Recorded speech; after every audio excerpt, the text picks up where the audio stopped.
السلام علیکم۔ آج جو میرے پاس نظم ہے وہ ہے اتحاد، اور یہ نظم بھی ضرب کریم سے ہے۔ ہوتا یہ ہے کہ جو جب بھی کوئی فلسفی ہوتا ہے تو اس کا معاملہ یہ ہوتا ہے کہ وہ کسی بھی چیز کو، کسی بھی فلسفے کو، کسی بھی نظریے کو جب قبول کرتا ہے اور اس کو اچھا اور اس کی تائید کر دیتا ہے اور اس کو اچھا سمجھ لیتا ہے، تو کرتا یہ ہے کہ اس میں جو برے پہلو ہوتے ہیں ان کو نقب لگا کر بتا دیتا ہے کہ یہ چیزیں اس میں خراب ہیں، اگر یہ چیزیں اس میں سے نکال دیے جائیں اور یہ پہلو اس میں سے نکال دی جائیں تو یہ جو پورا نظریہ ہے یہ بالکل صحیح ہے، لیکن اس میں سے یہ چیزیں غلط ہیں۔ علامہ اقبال کے بارے میں اگر بات کرنا چاہوں تو ان کے بارے میں ایک بڑی بات کی جاتی ہے۔ جو ہمارے پاس جمہوریت کا نظام ہے وہ پورے جمہوریت کے نظام کے ساتھ کھڑے ہیں، لیکن جو جمہوریت کا نظام ہمارے ملک میں نافذ ہے یا ہمارے مختلف جو دنیا کے ممالک ہیں اس میں نافذ ہے، اس کے اندر جو خرابیاں ہیں اس کے اندر وہ کڑی تنقید کرتے ہوئے نظر آتے ہیں، اور بہت سارے لوگ اس سے یہ گمان کر لیتے ہیں کہ علامہ اقبال پورے جو جمہوریت کا نظام ہے اس کے خلاف ہے، لیکن اس کے بہت سارے پہلوؤں کے خلاف ہیں۔ اب یہ ہے کہ جو ہمارے پاس میں نے جس وجہ سے بات کی ہے اتحاد کا پہلو ہے، ڈاکٹر علامہ محمد اقبال اتحاد کے حوالے سے اس نظریے کی بہت زیادہ تعریف کرتے ہوئے نظر آتے ہیں۔ اگر ہم ان کے خطبات پڑھیں تو ان کے خطبات کا نام بھی یہی ہے، reconstruction of religious thoughts in Islam, reconstruction of religious thoughts in Islam, انہوں نے نام ہی یہی رکھا ہے۔ اس کی وجہ یہی ہوتی ہے کہ دنیا کا کوئی علم لے لیں، آیا کہ وہ طب کا علم ہو، کوئی سائنس کا علم ہو یا دین کا علم ہو، اس میں اگر تحقیق کا مادہ ختم ہو جائے، ریسرچ کا مادہ ختم ہو جائے اور اس کے اندر فکر کا مادہ ختم ہو جائے تو وہ تو علم جو ہے وہ جامد ہو کے رہ جاتا ہے۔ اس کی میں ایک مثال دے دیتا ہوں۔ ارسطو نے جب یہ کہا تھا کہ عورت کے منہ میں جو دانت ہوتے ہیں وہ ایک مرد کی نسبت کم ہوتے ہیں، 1000 سال تک کسی شخص نے یہ جسارت نہ کی کہ عورت کے دانت گن لیے جاتے اور وہ ارسطو کا نظریہ ٹھکرا دیا جاتا۔ 1000 سال تک لوگوں نے یہ نظریہ قبول کیے رکھا۔ اس قدر ایک اہم کانہ نظریہ، اس کو بھی اگر آپ تحقیق نہ کریں اور فکر نہ کریں تو اس کا حال یہ ہوتا ہے کہ 1000 سال تک آپ ایک اتنا عجیب و غریب نظریہ جو ہے وہ قبول کر کے بیٹھ جاتے ہیں۔ آپ سائنس کی دنیا میں دیکھ لیں، اگر جو ارسطو نے نظریات پیش کیے تھے آج کی دنیا وہاں ہی کھڑی ہوتی کہ اس کے اوپر نئے سرے سے فکر بھی نہ کرتی، ریسرچ بھی نہ کرتی، تحقیق بھی نہ کرتی، تو علم کے کیا حال ہوتا۔ علم کا دروازہ ہی یہی ہے کہ انسان فکر کرتا ہے، اس کے اوپر تحقیق کرتا ہے، اب اس سے یہ علم کا دروازہ کھلتا ہے۔ اب دین کے حوالے سے بھی یہی ہوا ہے کہ آخری صدیوں میں مسلمانوں کے اندر یہ تحقیق کا جو مادہ ہے اور جو ریسرچ کا مادہ ہے، جو دین کو فکر کا مادہ ہے وہ ختم ہو گیا ہے، اور وہ علماء نے بڑے طریقے کے ساتھ ختم کیا ہے کہ دین وہی تھا جو اللہ اور اللہ کے نبی اور قرآن مقدس نے دے دیا ہے، اب اس کے بعد اس کے اوپر فکر کرنے کی کوئی ضرورت نہیں ہے۔ ہوتا یہی ہے کہ ہر زمانے کے حالات کے ساتھ ساتھ اور ہر زمانے کے تغیر کے ساتھ جو چیزیں ہیں وہ تبدیل ہو جاتی ہیں۔ اب دین جو ہے وہ واقعی وہی ہے جو قرآن اور حدیث میں ہے، لیکن اس دین کو متعلق کرنا ہوتا ہے موجودہ وقت کے، اس کو اس موجودہ وقت کے متعلق کرنے کے لیے قرآن مجید اور حدیث کے علم پہ غور و خوض کر کے اس کو موجودہ وقت کے ساتھ جو ہے وہ منسلک کرنا ہوتا ہے، اور اسی چیز کو اتحاد کہتے ہیں۔ اور یہی جو چیز ہے وہ دین کو موجودہ حالات کے ساتھ ساتھ لے کر چلتی ہے، اور وہ دین جو ہے وہ کار فرما رہتا ہے، اور دین کی سربراہی اسی صورت میں قائم رہتی ہے جب لوگ تحقیق کرتے ہیں، فکر کرتے ہیں اور اس کو منسلک ہر وقت کے ساتھ ساتھ کرتے رہتے ہیں۔ علامہ اقبال نے جب اتحاد پہ اس لیے زور دیا ہے کہ مسلمانوں کے آخری 350 سال کا جب مطالعہ اقبال کے وقت میں انہوں نے کیا تو ان کو یہ نظر آیا کہ مسلمان کے اندر یہ تحقیق کا مادہ جو ہے اور جو ریسرچ کا مادہ ہے یہ بالکل ناپید ہو گیا تھا، اور اس کی وجہ وہ بتاتے ہیں 12 دفعہ کی اس کی وجہ غلامی بنی ہے، اس کی وجہ جو ہے وہ اندھا دھند تقلید بنی ہے، اس کی وجہ جو ہے وہ تحقیق کا زوال بنا ہے، تو بہت ساری چیزیں جو ہے وہ اس کو بتاتے ہیں۔ آج جو علامہ اقبال کی نظم ہے اتحاد، اس میں انہوں نے اتحاد کے نام پہ کئی نظمیں لکھی ہیں اپنی مختلف کتابوں میں، لیکن جو آج اتحاد کی نظم ہے وہ پہلے یہ بتاتے ہیں کہ اتحاد کا فقدان ہے، پھر اس بات سے نقطہ اٹھاتے ہیں کہ وہ دوسرا نقطہ یہ اٹھاتے ہیں کہ اگر کوئی آج اتحاد کیا جاتا ہے تو وہ اس غلط روح پہ اور اس غلط عمل پہ اور اس غلط رویے کے ساتھ کیا جاتا ہے کہ وہ جو اتحاد کا فائدہ تھا وہ تو نہیں ہو رہا بلکہ اس سے بہت بڑا نقصان ہو رہا ہے۔ آج کے جو علماء سو ہیں، جو دنیاوی عالم ہیں، دنیاوی مال کمانے کے لیے عالم بنے ہوئے ہیں، ان نے اتحاد کا غلط جو پھیلا ہے وہ اٹھانا شروع کر دیا ہے۔ تو میں نے پہلے ہی ایک بات کر کے یہ کلیئر کیا ہے کہ علامہ اقبال اتحاد کے خلاف نہیں ہے، اتحاد کے اندر جو ایک غلط پہلو ہے اس کے اندر اس کے اوپر نقب لگا کے وہ بتا رہے ہیں کہ یہ چیز جو ہے وہ غلط ہوئی ہے۔ پہلا شعر ہے کہ ہند میں حکمت دی کوئی کہاں سے سیکھے، نہ کئی لذت کردار ہے نہ افکار عمیق۔ اقبال کہتا ہے، اقبال نے جو اس نظم میں اسلوب پیش کیا ہے وہ یہ کیا ہے کہ مسلمان کا جو دین کے اندر بے ذوقی آئی ہے اور وہ دین کے لحاظ سے بے ذوق ہو گیا ہے، اس کے اوپر علامہ اقبال نے جو ہے وہ ماتم کیا ہے، رویا ہے اقبال کہ جو آج کا مسلمان ہے وہ دین کے لحاظ سے کتنا بے ذوق ہو گیا ہے اور دین کو سیکھنے کا اس کے اندر کوئی ذوق نہیں ہے۔ اقبال کہتا ہے کہ اگر کوئی دین کا علم سیکھتا بھی ہے تو ہوتا یہ ہے کہ وہ دین کے جو درسی کتابیں ہیں اور جو سبق پڑھائے جاتے ہیں مدارس میں اور جو درسی کتابیں وہ انہی پہ اکتفا کر لیتا ہے، اور جو دین اسلام کے اندر حکمت ہے اور اس کی شریعت کے اندر چھپے ہوئے جو راز اور اسرار جو ہیں وہ جو مخفی ہیں ان کے اوپر غور و فکر نہیں کرتا، وہ صرف یہی کرتا ہے کہ درسی کتابوں پہ اکتفا کر کے بیٹھ گیا ہے۔ اس کی وجہ اقبال بتاتا ہے، نہ کہیں لذت کردار ہے نہ افکار عمیق، نہ تو آج کل کے جو عالم ہیں ان کے اندر کردار کی کوئی لذت ہے، نہ وہ کردار کی طرز عمل کی طرف جاتے ہیں، ان کے اندر کردار جو ہے وہ ناپید ہو گیا ہے، کردار کے ساتھ وہ کسی کو اٹریکٹ نہیں کرتے، کسی کو کوشش نہیں کرتے کہ وہ کردار ان کے اندر بالکل ناپید ہے، صرف باتیں ہی باتیں بنائی ہوئی ہیں لیکن ان کے اندر کردار نہیں ہے۔ نہ وہ اقبال کہتا ہے کہ افکار عمیق، نہ ان کے اندر غور و فکر کرنے کا، استدلال کرنے کا، غور و فکر کرنے کا جو مادہ ہے وہ بھی نہیں ہے۔ جب دونوں چیزیں نہیں ہیں تو کوئی اگر دین اسلام کی حکمت سیکھنا بھی چاہے گا تو وہ کہاں سے سیکھے؟ نہ تو اس کو کہیں کردار نظر آتا ہے علماء کے ہاں، نہ ان کے اندر کوئی فکر ہے، غور و استدلال ہے، غور و فکر ہے، نہ ان کے اندر وہ اتحاد کی صلاحیت ہے کہ وہ دین کو پڑھ کے دین کے ہر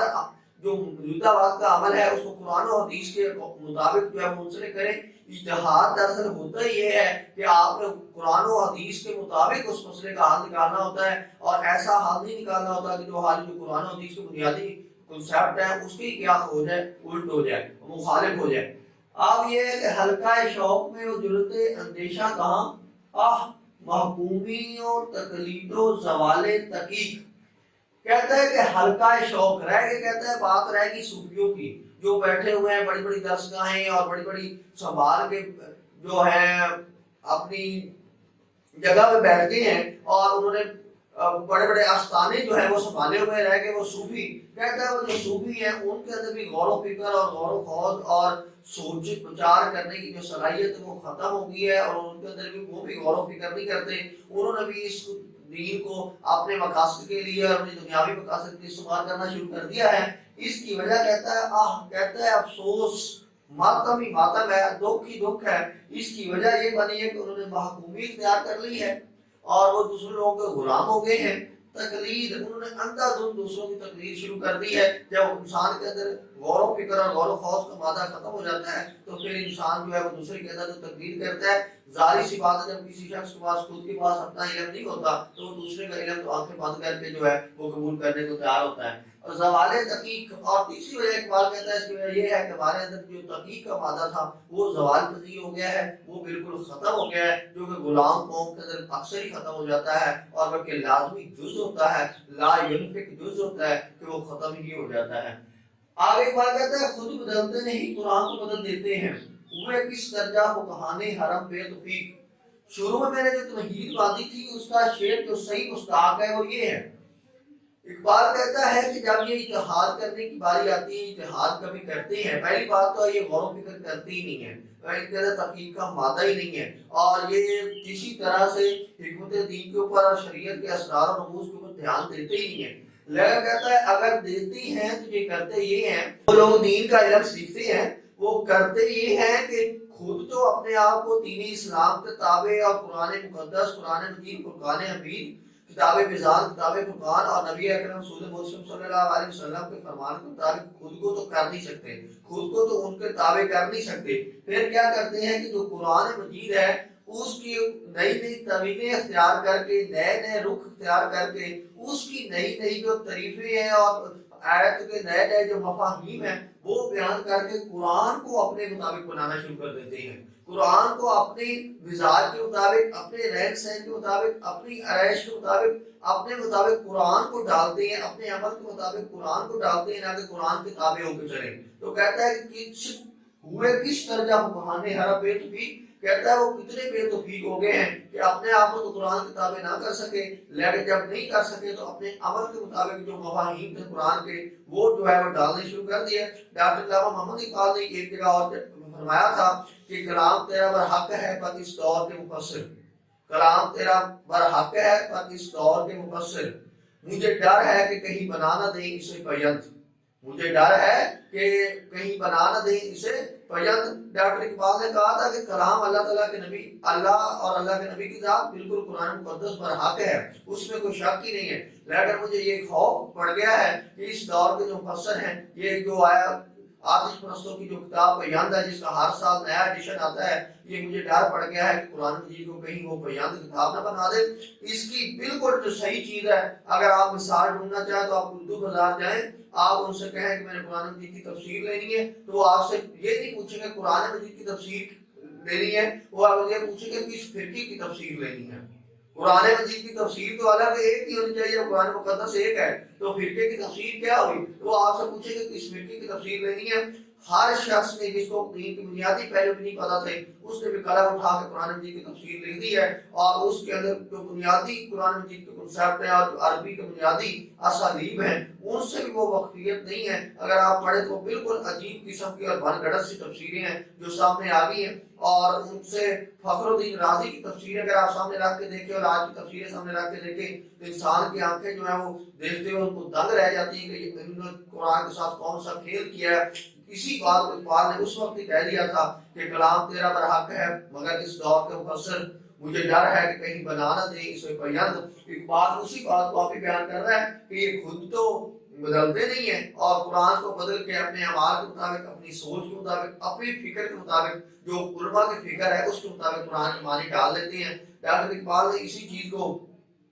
ایک اور جگہ بڑے کمال طریقے سے بیان کر رہے ہیں، اور وہ یہ کہتے ہیں کہ تو بدل گیا تو بہتر ہے کہ بدل گئی شریعت، تو بدل گیا تو بہتر ہے کہ بدل گئی شریعت، موافق تجربہ نہیں دین شبازی، موافق تجربہ نہیں دین شبازی۔ اقبال کہتا ہے کہ تو بدل گیا ہے تو بہتر ہے کہ تو نے اپنے لحاظ سے مانی اور نئے مفاہیم اور نئی شریعت کی ایجاد ساتھ کر لی ہے۔ اجتہاد کا ڈھونگ جایا لیکن اصل اجتہاد تو کیا نہیں، اجتہاد تو کبھی بھی حدیث اور قرآن کے خلاف ہوتا نہیں ہے، تو نے وہ ڈھونگ چاہ کے شریعت بھی اپنے مطابق کر لی ہے، اور اس سے ہوا کیا ہے کہ موافق تجربہ نہیں دین شبازی۔ اچھا ہوا جو شبازوں اور شہیدوں کا دین ہوتا ہے وہ گرگسوں اور جو گدے ہوتی ہیں اور جو تتر پٹیر ہوتے ہیں وہ کبھی راس آتا بھی نہیں، آنا بھی نہیں چاہیے، کیونکہ جو شبازوں کا دین ہے وہ تتر پٹیروں کی سمجھ میں کب آتا ہے۔ ان غلاموں کا یہ مسلک ہے کہ ناقص ہے کتاب کہ سکھاتی نہیں مومن کو غلامی کے طریق۔ اقبال کہتا ہے کہ آج کل کے جو دینی عالم ہیں وہ ایسے ہو گئے ہیں کہ وہ قرآن مجید اور حدیث کے علم سے کفار اور انگریزوں کے غلامی کے جو جواز ہیں وہ ڈھونڈتے ہیں۔ وہ کرتے یہ ہیں کہ قرآن مقدس اور حدیث کے علم سے جو انگریز ہیں اور جو کفار ہیں ان کی غلامی کرنے کی جواز ڈھونڈ ڈھونڈ کے قوم کو دیتے ہیں کہ غلامی یہ جائز کس طرح ہے۔ آپ کہتے ہیں کہ اقبال کہتا ہے کہ مجھے ان کی اس طرز عمل سے یہ پتہ چل رہا ہے، ان کے طرز عمل سے تو یہ محسوس ہوتا ہے کہ یہ کتاب ان کی لحاظ سے ناقص ہے، ان کا طرز عمل اور ان کی سوچ اور ان کی فکر اس حوالے سے جو ہے وہ اس بات کی نشاندہی کرتی ہے کہ ان کے نزدیک کے قرآن ناقص کتاب ہے۔ کیوں ناقص ہے؟ کہ سکھاتی نہیں مومن کو غلامی کے طریق، کیونکہ وہ تو سارا دن ڈھونڈتے یہ ہے کہ قوم کو غلامی میں مطمئن کس طرح کرنا ہے، اور قوم کو کفار اور انگریز کی غلامی کی جواز پیش کر کے اور تجھیح کیسے پیش کرنی ہے، اور دشمنان دین کے یہ کیسے ثابت کرنا ہے کہ دشمنان دین کی جو غلامی ہے وہ بالکل مسلمانوں کے لیے جو ہے وہ رحمت کا باعث ہے، اور وہ یہ ثابت کر لیتے ہیں کہ ہمارے پاس جو غیر مسلم کی غلامی ہے وہ ہمارے لیے باعث رحمت ہے۔ تو وہ باعث رحمت جب ثابت کرتے ہیں تو ان کی اس طرز عمل سے یہ پتہ چلتا ہے کہ قرآن پھر ان کے نزدیک ایک ناقص کتاب ہے، کیونکہ قرآن مجید مقدس کتاب جو ہے وہ تو ایک اللہ اور نبی اکرم صلی اللہ علیہ وسلم کی پیروی کرنے کو حکم دیتی ہے، وہ کسی انگریز انگریز کسی غیر مسلم کے قریب تک جانے کا حکم نہیں دیتی، اور بلکہ بتاتی ہے کہ دنیا میں جو توحید ہے وہی بنیادی چیز ہے، اور وہ اللہ کے سامنے سر جھکنا چاہیے۔ یہ سر بنا اس لیے ہے کہ یہ اللہ کے سامنے جھکے اور یہ کسی دوسرے کی غلامی اختیار نہ کرے۔ اب ہوا یہ ہے کہ آج کے اس رویے سے ان غلاموں کا یہ مسلک ہے کہ ناقص ہے کتاب کے سکھاتی نہیں مومن کو غلامی کے طریق، خود بدلتے نہیں قرآن کو بدل دیتے ہوئے کس درجہ مکان عرب توفیق۔ آج میں اگر پاکستان کے حوالے سے دونوں شعروں کو ایکسپلین کرنا چاہوں تو وہ یہ ہے، ان دونوں شعروں کی وضاحت دینا چاہوں تو وہ یہ ہے کہ آج جو ہمارے عالم بیٹھے ہوتے ہیں وہ ٹی وی پہ بیٹھ میں کرتے ہی ہیں، چاہتے علماء نکال لیں، جو باقی سارے کے سارے علماء سو ہیں وہ سارا دن کرتے ہی یہی ہے کہ ہمارا ہمیں مطمئن کرتے ہیں، قرآن و حدیث کے معنی ایسے بن گڑت اور ایسے گھڑ گھڑ کے بیان کرتے ہیں کہ ہم لوگ جو ہے وہ اس جو ہمارے ملک میں ظلم کا نظام قائم ہے اور سرمایہ دارانہ نظام قائم ہے اور جو جبر کا نظام اور ظلم و عدوان کا نظام قائم ہے، اس کے ہمیں تابع کر سکیں اور ہمارے ضمیر کو اس کے مطمئن کر سکیں کہ یہ جو ہم غلامی اختیار کیے ہوئے ہیں یہ بالکل صحیح ہے۔ غریبوں کو یہ دلاسے دلاتے ہیں کہ آپ کو آگے جنت ملے گی، آپ اگر یہاں اس طرح کی زندگی گزار رہے ہیں غلامی کی تو یہ اچھا ہے آپ کے لیے، جتنے آپ پورا وقت گزاریں گے تو آگے آپ کا اچھا ہوگا۔ اور اس طرح کر کے ہمیں جو ہے الٹی راس کھا کے اور ہمیں مطمئن کرتے ہیں۔ ہمارے ہر شعبہ حیات میں ایسے لوگ موجود ہیں جو دین کا روپ ڈال کے دین کے ایسے ایسے معنی اور ایسے ایسے اسالیب، اور یہاں تک کہ ہمارے ملک میں سود کا نظام قائم ہے، بینکنگ کا نظام ہمارا سارے کا سارا سودی ہے، اور وہ سود کے نظام کو ڈیفینڈ کرتے ہیں اور مختلف طریقوں سے صحیح ثابت کرتے ہیں کہ یہ اس طرح صحیح ہے اور یہ اس طرح صحیح ہے، حالانکہ سود حرام ہے، ہر صورت میں حرام ہے۔ پھر رشوت کے مختلف پہلو نکالتے ہیں، پھر پردے کے اوپر جب پوچھے جاتے ہیں ان کے اوپر سوال تو پردے کے ایسی راہیں نکال دیتے ہیں اور دین اسلام سے اور قرآن مجید کے ایسے ایسے معنی بدل کے بیان کرتے ہیں کہ وہ جو پردے کا پہلو ہے اس کے اوپر بہت ساری چیزیں جو ہے وہ جائز قرار دے دیتے ہیں۔ اب تو جہاں تک آ گئی جب ان کے بارے میں لوگ نشے کا پوچھتے ہیں تو وہ نشے کی مقدار متعین کرنی شروع کر دیتے ہیں، کبھی نشے کے بارے میں کوئی تجویز پیش کرتے تو نشے کو بھی حلال کرنے پہ آگے ہیں۔ تو اس سے ہوا یہی ہے کہ وہ خود کو تو بدل نہیں سکے، وہ قرآن کے جو نئے معنی ہیں، جو نئے مفاہیم وہ بیان کر رہے ہیں اور غلاموں کو غلامی پہ جو ہے وہ قائل کر رہے ہیں کہ آپ غلامی کیے جائیں۔ اور ہوا یہ ہے کہ کس درجے میں بے توفیق آج کے بہانے حرم ہو گئے ہیں۔ انشاءاللہ کل ایک نئی نظم کے ساتھ حاضر ہوں گا۔ اللہ تعالیٰ آپ کو اللہ اپنی حفظ و امان میں رکھے۔ خدا حافظ، انشاءاللہ کل ملیں گے۔